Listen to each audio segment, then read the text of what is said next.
Good morning, dear students. In the last class, we discussed about Euclid's postulates. Euclid's 5 postulates. I told you to write in the classwork. I hope all of you did that. Okay. Now we'll move on to the next concept in this. Okay.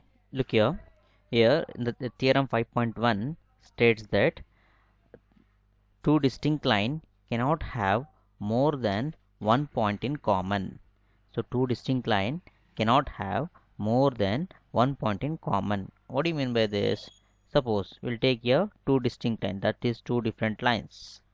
Okay, suppose if it is intersect, it doesn't have more than one point in common. See, can you see that? Which are the point of this is the point of intersection. It doesn't have more than one point in common. If you want to draw any number of lines, the same thing happens. Here we are given two lines m and n. We need to prove that they have only one point in common. So this one, now we can consider this is L and this is M. L and M are the line, so it has only one common point, that is O or 0. Okay, in the textbook you write, in the classwork you write this.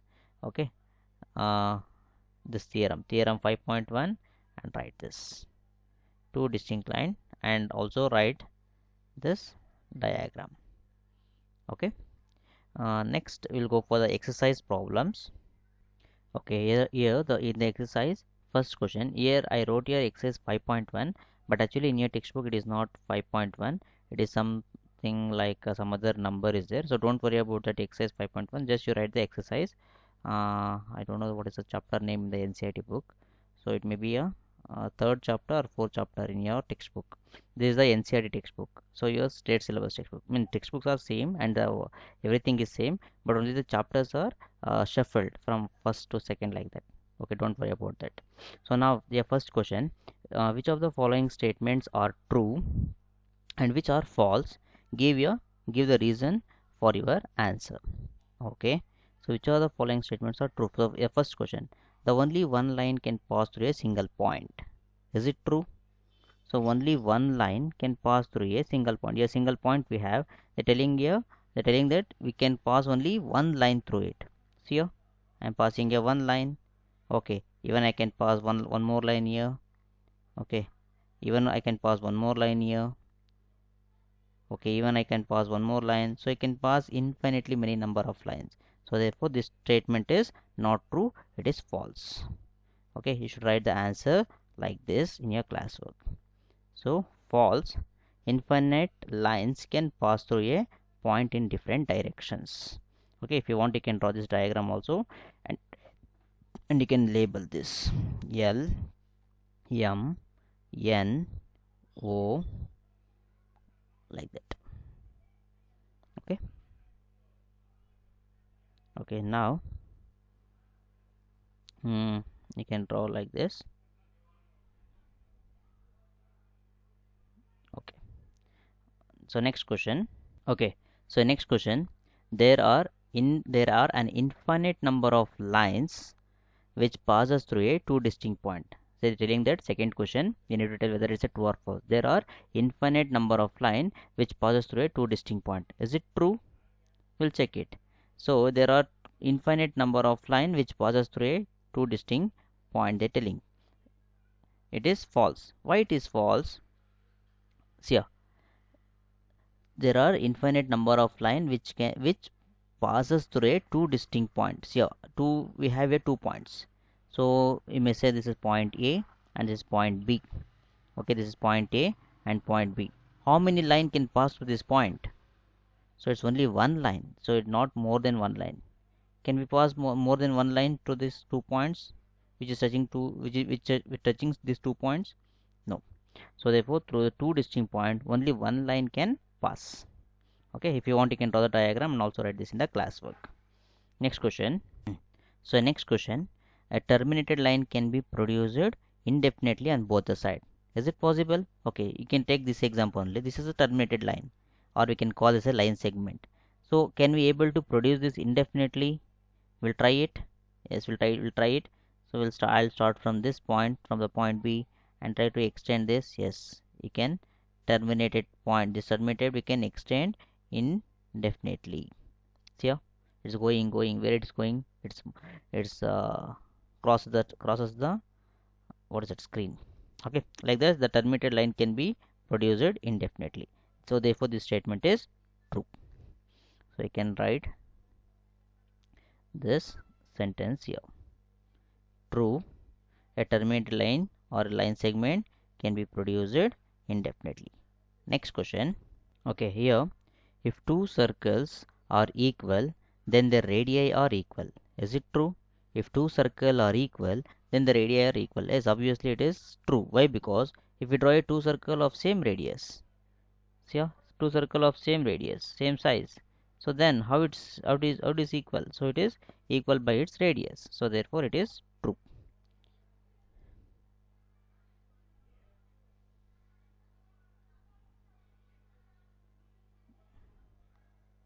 Okay, see here, two true, two circles are equal, that is equal area, will have the same radius from the relation, that is area is equal to pi r square. Area is equal to pi r square. Yes. Okay, next question. So in the figure 5.9, in this figure 5.9, here AB is equal to PQ. Okay, and PQ is equal to XY. Then AB is equal to XY, the telling. Is it true? Yes, obviously it is true. Why? Because, so let us assume that this AB is 5 centimeter. Okay, and what is PQ? So AB is equal to PQ in the sense PQ also is equal to 5 centimeter, right? Yes. Then what is XY? XY is also 5 centimeter. Why? Because PQ is equal to XY. So therefore it is 5 centimeter. So therefore this is also AB also is equal to XY. Why? Because AB also is equal to 5 centimeter and XY is also is equal to 5 centimeter. Is it clear? So this is true. And also is according to the axiom 1. If equals are added to the, sorry, what is that, the things which are equal to the same thing are equal to one another, that is a axiom 1. So you can write the answer this, it is true from the axiom that if if the two things are separately equal to the third thing, then they are equal to each other. Okay, I hope all of you understood. So copy this in the classwork. So next question. So the second main, this is actually, so give a definition for each of the following terms. They are there other terms that need to be defined first. So what are they? So how might you define them? Okay, so your first question is parallel lines. So how you will define parallel lines and what are parallel lines? So parallel lines in the sense that in the last class I told you that. So for example 11, the number 11 is a parallel line, and railway tracks is parallel, so which is doesn't meet. Okay, there's like two straight line which doesn't meet is known as parallel line. So in the geometrical terms, how does it defined? So it is defined as like this. So here parallel lines, the two straight line which no point in common, no point in common are said to be a parallel line parallel to each other. So any point is common to these 2 points here? No. Therefore doesn't have a no point in common. And here one more question they ask it. Are the other terms that need to be defined first? Yes. So see here the point. Are you able to see this? The point. So here a point is the first one term required to define, and also line. So here the point and the straight line will have to be defined first. Point and the straight line as point and the straight line as defined in Euclid's, they are: a point is that which has no part, and a line is a breadthless length, that a straight line is a line which lies evenly with the points on itself. Okay, this is how we have to define the parallel lines.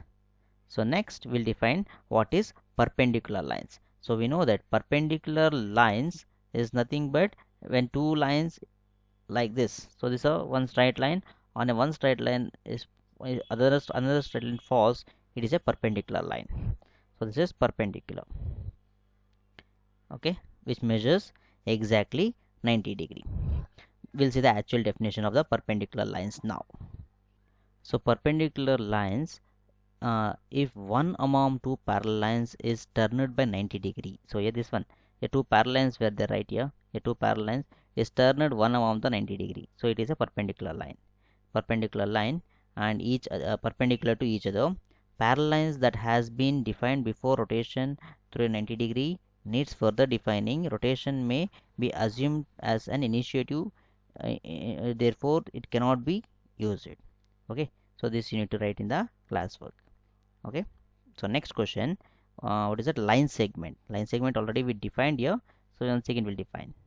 So line segment, a line with a two endpoints is a line segment.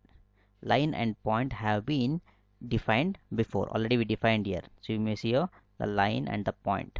So line, a point is line is a breathless length, and also you need to write this.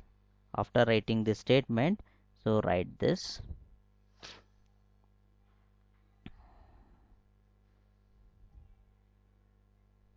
Write this. So these are the undefined terms. Okay.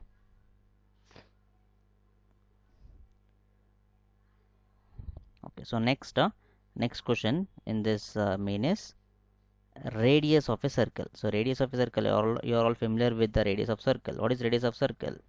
So radius of circle, so radius, the line segment with one end point at the center and the other at another circle. So suppose here if we take the line segment here. Okay, this is a line segment. So for this line segment, if we draw a circle, okay, if we draw a circle like this, so therefore this is the radius. This is radius. This is, we can call this a center of circle. This is A. So OA is the radius. Okay. So here they define the line segment with one end point at the center. So here one end point at the center and another end point on the circle. So here this is another end point which is on the surface circumference of a circle. The center may be defined assumed inside as a point inside the circle with the same distance from all the point on the circle. So this radius is the distance of radius. If you want how many radius you can draw in a circle? Yes, we can draw infinitely many number of radius in a one circle. And what is the measure of all the radius? So therefore the measure of all the radius in a one circle is same. Suppose here for this circle, I'll draw infinitely many number of radius.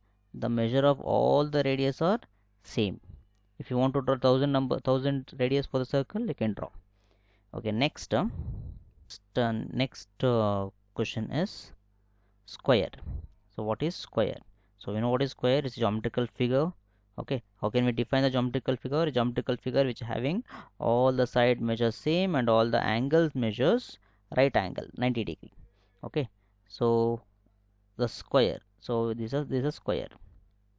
So if you want, you can write here ABCD is a square which measures all the sides are equal. Draw this diagram in the classwork, whatever the diagrams were there, so draw that all the diagrams in the classwork. So 90 degree. Okay, so a quadrilateral with all sides equal and all angles right angle is a square. A quadrilateral is a figure with a four side. Figure is side and angles may be assumed known. Okay, I hope all of you understood this. Okay, so now we'll move to the next main, and all this you need to write in the classwork. So exercise from year till year, you need to write everything in the classwork, and also you need to practice. Okay, and moreover this chapter is more we have less problems, but more question answers like this.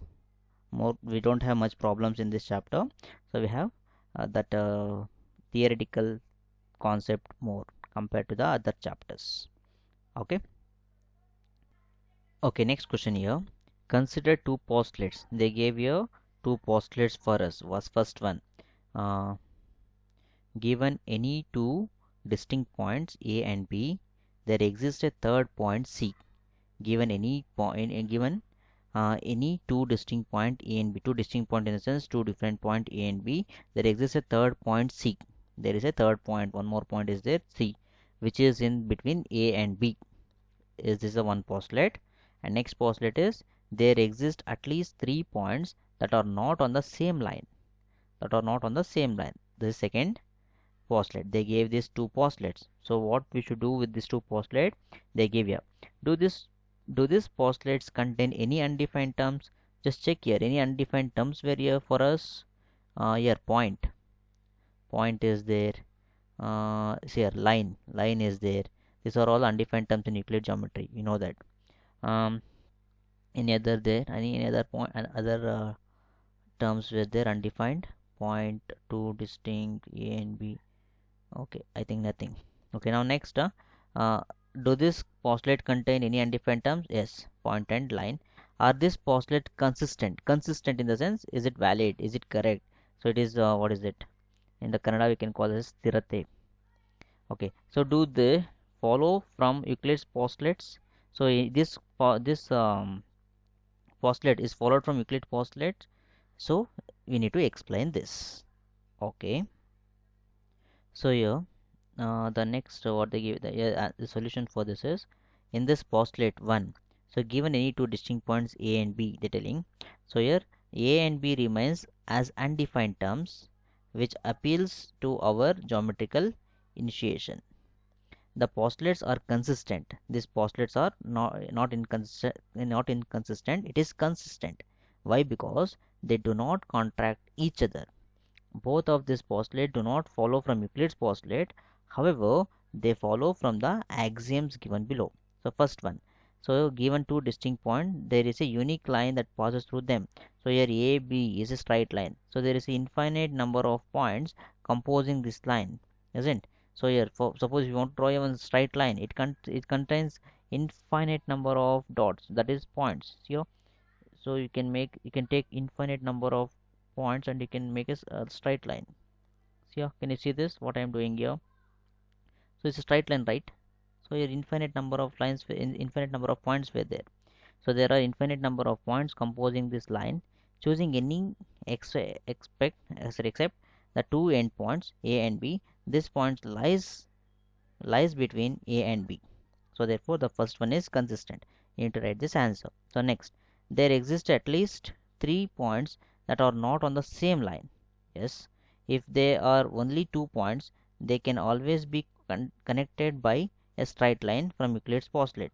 Therefore there have to be at least 3 points for one of them not to fall on the straight line between the two between other two. So what they give you, there exist at least 3 points that are not on the same line. 3 points is there, that is it is not on the same line. Is it there? Yes, it is possible. If there are only 2 points, they can always be connected by a straight line. See here, only 2 points is there, they are connected as a straight line. Okay, so then therefore there have to be a at least 3 points for one of them not to fall on the straight line. See here, this point is 3 points where there it is not connected, it is not falling on the straight line. So therefore between other two. So therefore this is also correct. So there exist at least 3 points that are not on the same line. So yes, it is there. It's from this you can draw a triangle like this you can do. Okay, I hope all of you understood this. So copy this all the exercise problems in the classwork. So still we have around around 4 to 5 minutes. So we'll continue in the next class. Okay, so for now I think it's enough. So all of you should write neatly in the classwork, and also you should mention today's date and day in the classwork. Mention today's date and day in the classwork, and after writing, first you need to write this theorem 5.1, two distinct line cannot have more than one point in common. Okay, like this, and this diagram you need to do, and after that you can start with this exercise. Okay, and till last you need to write everything. Okay, I hope all of you understood. Okay, have a nice day. Thank you. Bye.